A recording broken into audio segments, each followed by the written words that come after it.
Thank you, Madam President. Buenas tardes a todos. I want to start off on a positive note by saying that several of us had an opportunity to attend the 7th Annual Accomplished Teacher Celebration last month, where teachers from all over the state are recognized for reaching different levels of national certification, and we want to express our appreciation to all 10 of Littleton's National Board recognized staff for their many contributions to our students. Excuse me. We hosted our 2nd annual Digital Learning Day last month to showcase how students learn with technology. Guests included staff members from neighboring districts, some tech vendors, the Department of Education, the K-12 Center, Maricopa County Education Service Agency, and the City of Avondale. Groups of attendees visited schools and had a fabulous time. It was great to see students excited about explaining their learning. A special thanks to Mrs. Nielsen for representing the board that day, and Avondale Vice Mayor Carlin for attending. This past Saturday, students from all 6 schools competed in a regional mathematics, science, engineering, science achievement competition at Grand Canyon University. Our Mesa Club, as they're called, had the opportunity to participate in a variety of STEM-based competitions. Multiple teams from the district qualified for the state competition, which will be held near the end of next month.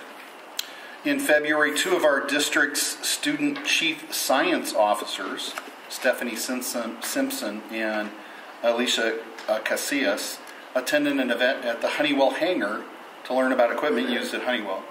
They met with Ms. Wallace from the Governor's Office of Education and engaged with other students from across the state. Stephanie said the CSOs, as they're called, were really nice, and she learned many things about planes and actually got in a jet. Stephanie also represented the district at the Tale of Two Cities event hosted by the cities of Goodyear and Avondale. She and her sponsor, Miss Emily Miskakis, were able to share why STEM education is so important. Last month, the students had the opportunity to participate in the Westside Impact Science and Engineering Fair as well. This year, the district had 3 projects that received awards. Ben Liang, a 6th grader from Tres Rios Elementary School, received first place for his balloon rocket.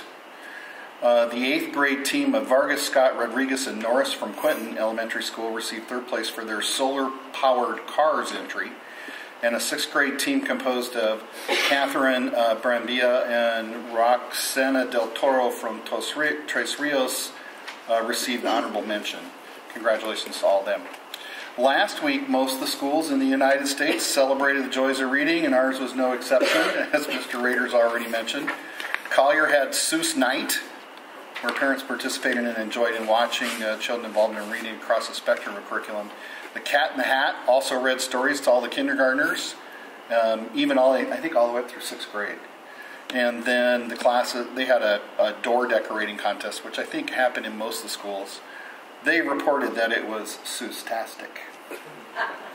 Annual reading night at Country Place celebrated The More You Read, the Smarter You Get. For Dr. Seuss's birthday, families got to come to school and read with their children and staff, shared information on how to become better readers.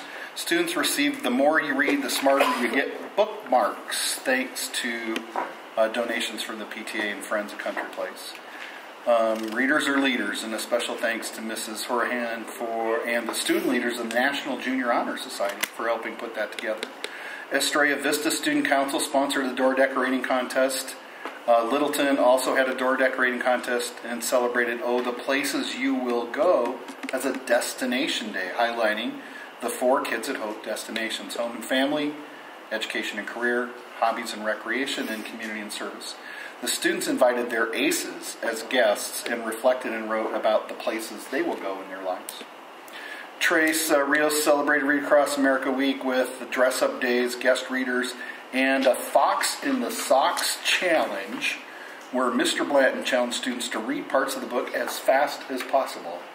I'm assuming they had to beat Mr. Blanton. Is Mr. Blanton here? Is he a super fast reader?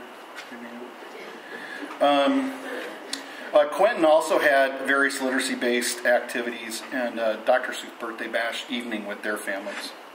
I wanted to talk about the report from the Auditor General's office that just came out, which states that in Arizona we spent less of the money, schools spent less of the money they received last year in the classroom than any of the 15 years the state's been keeping track as part of Prop 301.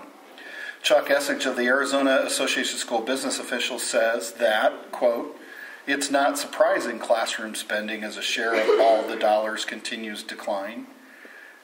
Quote, if you're a really low spending state, it costs you money to fix your roofs, it costs you money to heat your buildings and cool your buildings, to pay for your lights and everything else, whether you're in a state that spends a lot of money on education or a very low amount." So I would tell you that in the 15 years that they've been keeping track, the cost of cooling our buildings has not gone down. The Auditor-General Facts are pretty interesting. Our adopted budget last year without food services was about $34.6 million, but the Auditor General's number was $43.5 million. So that includes feeding and transporting kids as well as grants and other programs.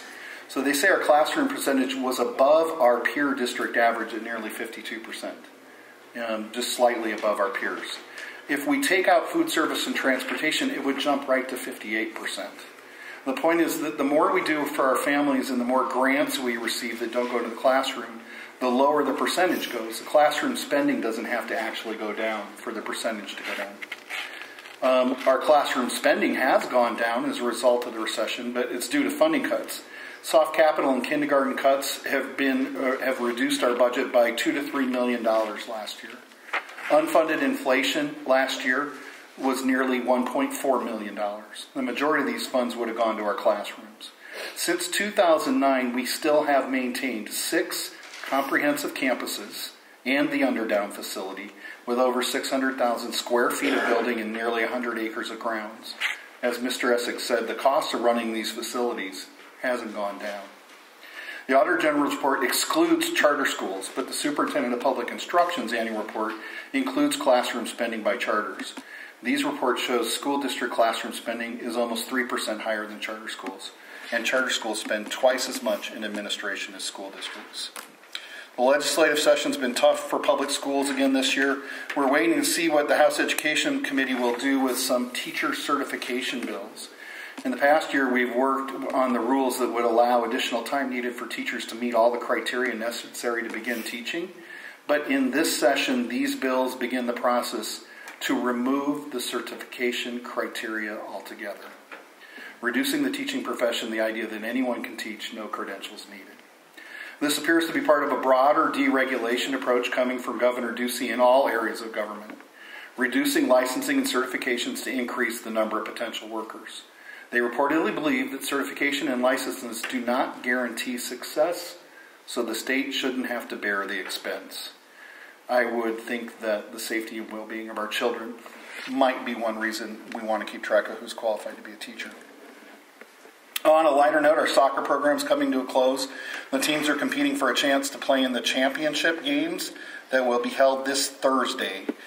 With the end of soccer brings our baseball and softball season, which will officially begin after spring break and continue into May.